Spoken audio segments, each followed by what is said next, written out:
અરે પણ બટા હું છું છે બા આજે તમે કઈ નહીં બોલતા. આજે મારે જે બોલવું હોય છે ને એ હું બોલીને જ રહી. પણ એમાં એટલી બધી રેડું હું નાખશો? રાયડું કેમ નાખશો એમ? બા મેં ઘણા પ્રકારના લોકો જોયા છે, પણ આ જે બેઠા છે ને એની જેવા સ્વાર્થી માણસ મેં એકેય નથી જોયા. સ્વાર્થી તું કોને કહેશો? એની ભાન છે તને? આજે તું કઈ નહીં બોલતી. આજે તું એને બોલવા દે જે બોલવું હોય એ.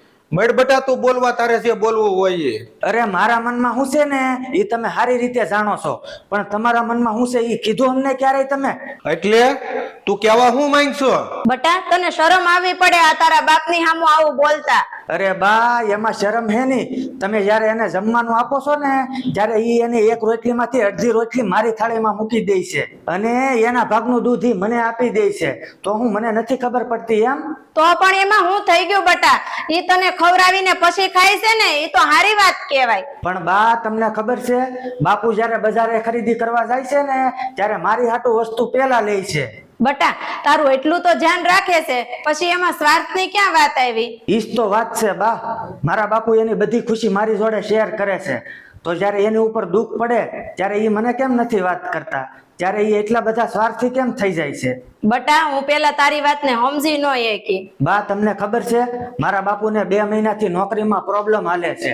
એનો 2 મહિનાથી પગાર નથી આવ્યો, તોય આપણને ખબર પડવા દીધી છે એને?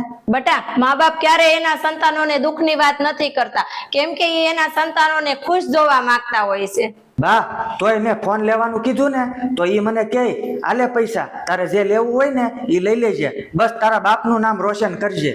કેમ બાપુ, જ્યારે તમારી માથે દુઃખ આવે ત્યારે તમે મને વાત કેમ નથી કરતા? બાપુ તમે બહુ સ્વાર્થી છો, બહુ સ્વાર્થી. મિત્રો, બાપ ક્યારેય પોતાના માટે નથી જીવતો. એ પોતાની આખી જિંદગી પોતાના સંતાનો અને પોતાના પરિવાર માટે જીવે છે.